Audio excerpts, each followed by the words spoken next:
Hi friends, இன்னைக்கு bus பற்றின ஒரு சீக்ரெட்டான விஷயத்தை பற்றி தான் பார்க்க போகிறோம்.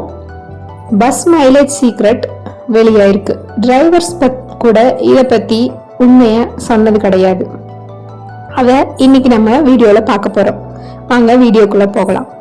நம்ம எல்லாரும் தினமும் பார்க்குற தமிழ்நாடு அரசு பேருந்துகள் இருக்குல்ல, கவர்மெண்ட் பஸ்ஸஸ், அது எப்படி இவ்வளோ தூரம் தினமும் ஓடுதுன்னு உங்களுக்கு தெரியுமா? கண்டினியூஸா ஒரு இடத்துல இருந்து இன்னொரு இடத்துக்கு போறாங்க, அங்கிருந்து திரும்ப மறுபடியும் அங்கிருந்து இங்க வராங்க. இந்த மாதிரி கண்டினியூஸா எப்படி இவ்வளவு தூரம் இந்த ஒரு பஸ் ஓடிட்டே இருக்கு அப்படின்றது உங்களுக்கு தெரியுமா? ஒரு நாளைக்கு நூற்றுக்கணக்கான கிலோமீட்டர் ஓடுது இந்த பஸ். அதுக்கு பஸ்ஸுக்கு பின்னாடி ஒரு பெரிய மைலேஜ் சீக்ரெட் இருக்கு. அதை பத்தி பல பேருக்கும் தெரியாது. இன்னைக்கு அந்த ரகசியத்தை தான் பார்க்க போறோம். பல பேர் பஸ் பத்தி என்ன நினைப்பாங்கன்னா, பஸ் ஒரு பெரிய வண்டி, அதுக்கு நிறைய டீசல் அதிகமா தேவைப்படும், கண்டிப்பா பஸ் அதிகமான டீசலை குடிக்கும் அப்படின்னு தான் எல்லாருமே நினைப்பாங்க.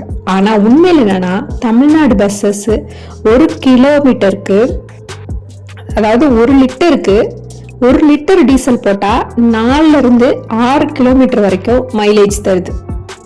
எப்படி 1 லிட்டர் டீசல் போட்டா 4 இருந்து 6 கிலோமீட்டர் வரையும் மைலேஜ் கொடுக்குது. இது ஒரு சாதாரண விஷயம் கிடையாது. ஏன்னா அந்த பஸ்ல தினமும் 50 முதல் 100 பேர் வரை பயணம் பண்றாங்க. அதாவது ஒரே நேரத்துல அதிகமான மக்களை எடுத்து செல்லும் போது ஃபியூயல் செலவு குறையுது. அது மட்டும் இல்லாம டிரைவர்ஸோட பங்கும் இதுல முக்கியமா இருக்கு. இதுக்கு பின்னாடி இருக்க ஒரு முக்கிய காரணம் டிரைவர்ஸோட எக்ஸ்பீரியன்ஸ். ஒரு நல்ல எக்ஸ்பீரியன்ஸ் இருக்க டிரைவரு எப்படி கியர் சேஞ்ச் பண்றாரோ, எவ்வளவு ஸ்மூத்தா ஆக்சிலேட்டரை கொடுக்கறாரோ, அதுதான் அந்த பஸ்ஸை டீசல் சேவ் பண்றதுக்கு, அந்த பஸ்ஸுக்கு டீசலை சேவ் பண்ணி கொடுக்குது. தேவையில்லாத பிரேக்கை அவாய்ட் பண்றது, அதை பொறுத்தும் மைலேஜ் அதிகமா குறையறதுக்கு வாய்ப்பு இருக்கு. ஒரு நல்ல டிரைவர்னா கியர் சேஞ்ச் பண்றது, ஸ்மூத்தா ஆக்சிலேட்டரை கொடுக்கறது, தேவையில்லாம பிரேக்கை யூஸ் பண்ணாம இருக்கிறது, இந்த மாதிரி இருக்கிறது கூட மைலேஜ்க்கு முக்கியமான காரணம். கண்டிப்பா ஒரு சீனியர் டிரைவரு பஸ் இன்ஜின் சவுண்டை கேட்டாலே அது என்ன ஸ்பீட்ல போகுது, எவ்வளவு ஃபியூயல் சேவ் ஆகும் அப்படின்றத ஈஸியா சொல்லிடுவாங்க. ஸோ நல்ல எக்ஸ்பீரியன்ஸான டிரைவர் கையிலையும் அந்த பஸ்ஸோட மைலேஜ் இருக்கு. அடுத்த சீக்ரெட் என்னன்னா, மெயின்டெனன்ஸ். பஸ்ஸை மெயின்டைன் பண்றது. தமிழ்நாடு டிரான்ஸ்போர்ட் டிப்போட்ஸ்ல ரெகுலரா மெயின்டெனன்ஸ் நடக்கும். இன்ஜின் ஆயில் சேஞ்ச் பண்ணுவாங்க, ஏர் ஃபில்டர் கிளீன் பண்ணுவாங்க, டயரோட ப்ரெஷர் செக் பண்ணுவாங்க. இந்த எல்லாமே சரியா இருந்தா மைலேஜ் கண்டிப்பா ஆட்டோமேட்டிக்கா இம்ப்ரூவ் ஆகும். டைப் ப்ரெஷர் கொஞ்சம் குறைஞ்சா கூட டீசல் கன்சப்ஷன் அதிகமாயிரும். ஸோ மெயின்டெனன்ஸும் மைலேஜ்க்கு ஒரு முக்கியமான காரணம். டெய்லி இன்ஜின் ஆயில், ஏர் ஃபில்டரு, டயர் ப்ரெஷர் எல்லாமே டெய்லியும் செக் பண்ணி கரெக்டாக வச்சுருந்தா கண்டிப்பாக மைலேஜ் நல்லாவே இருக்கும். அது மட்டும் இல்லாமல் இந்த மைலேஜ் சீக்ரெட்டு எல்லா பஸ்க்கும் ஒரே மாதிரி இருக்குமானா கிடையாது. சிட்டி பஸ்க்கும் டவுன் பஸ்ஸஸுக்கும் நிறைய டிஃப்ரென்ஸ் இருக்குது. இப்போது சிட்டி பஸ்ஸஸும் இருக்குது, லாங் ரூட் பஸ்ஸஸும் இருக்குது. ரெண்டுக்குமே கண்டிப்பாக மைலேஜ் வேறுபடும். சிட்டியில் டிராஃபிக் அதிகம், பிரேக் அதிகமாக யூஸ் பண்ணுவாங்க, நிறைய ஸ்டாப்ஸ் இருக்கும். அப்படி இருக்கப்போ அந்த பஸ்ஸஸ்க்கு கண்டிப்பாக மைலேஜ் குறையும். ஆனால் ஹை ரூட் பஸ்ஸஸ் ஸ்மூத்தாக ஒரே ஸ்பீடில் போகும். ஏன்னா நிறைய ஸ்டாப்பிங்ஸ் கிடையாது.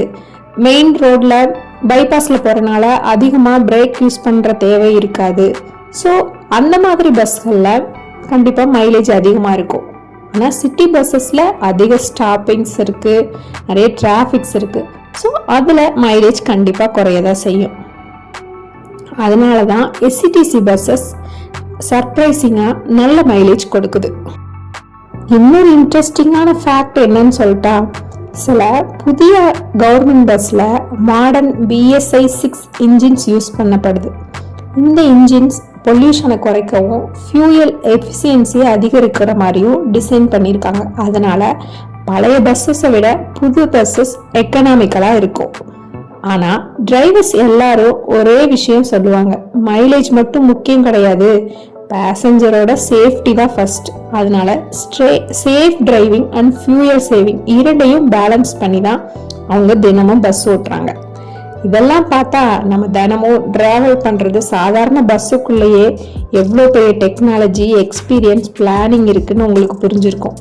அடுத்த தடவை பஸ்ல போறப்ப இந்த சீக்ரெட்ஸை ஞாபகம் வச்சுக்கோங்க.